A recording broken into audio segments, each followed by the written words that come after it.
ராணிப்பேட்டை மாவட்டம் அடுத்த வாலாஜாப்பேட்டை அடுத்து எடக்குப்பம் கிராமத்தில் மலை மீது கோவில் அமைந்துள்ளது. இந்த கோவில் 1500 வருஷம் பழமையான கோவில் என தொல்பொருளாட்சியர்களாக கூறப்பட்டிருக்கிறது. நந்தீஸ்வரர் ஆலயம் அப்படின்னு சொல்லி, நந்தியின் மேலே லிங்கம் இருப்பதால் நந்தீஸ்வரர் ஆலயம் அப்படின்னு சொல்லி நம்ம இங்கே பேர் வச்சு வழிபட்டிருக்கோம். இந்த நந்திக்கு முன்னாடி ஒரு மணல் மேடு, அதாவது மண் பாம்பு புத்து மாதிரி இருந்தது. அதை உடைச்சி எடுத்தது பார்க்கும்போது தான் உள்ள பின்னாடி நந்தியின் மீது சிவலிங்கம் இருக்கிறது தெரிய வந்தது. அதை தொடர்ந்து சிவலிங்கம் இருப்பதனால நந்தீஸ்வரர் ஆலயம் அப்படின்னு சொல்லி நம்ம பூஜைப்பட்டு வந்தோம். அந்த நேரத்தில் தொல்பொருள் ஆராய்ச்சிக்காரங்கள்லாம் வந்து பார்க்கும்பொழுது இந்த கோவிலுடைய வருஷத்தை கணிச்சாங்க. அப்போது இங்கே ஒரு கோட்டு ஓவியம் இருந்தது. இந்த கோட்டு ஓவியத்தை வச்சு கணிச்சது தான் அவங்க 1500 வருஷம் பழமையான கோவில் அப்படின்னு சொல்லி.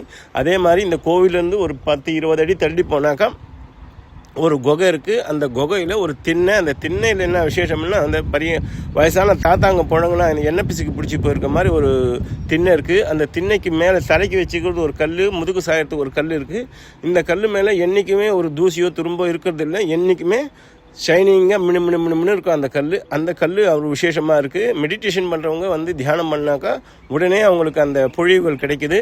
அதே மாதிரி இந்த கோவிலில் மாதந்தோறும் நித்திய காலையில் ஒரு கால பூஜையும், பௌர்ணமி பிரதோஷ காலங்களில் சாயந்தரத்தில் பூஜை நடைபெற்று கொண்டிருக்கிறது. இங்கு வடக்கு பாத்திர வாசலாக இருப்பதால் நோய் தீர்க்கும் ஸ்தலமாக இருக்கிறது. இந்த நோய் தீர்க்கும் எந்த விதமான நோயாக இருந்தாலும் இங்கே மிருத்யஞ்ச ஜபம் செய்யப்பட்ட விபூதியை அணிந்து கொண்டால் நோய் தீர்கிறது. ரொம்ப விசேஷம். அனைவரும் வந்திருந்து இந்த சுவாமி அருளை பெறுமாறு கேட்டுக்கொள்கிறோம்.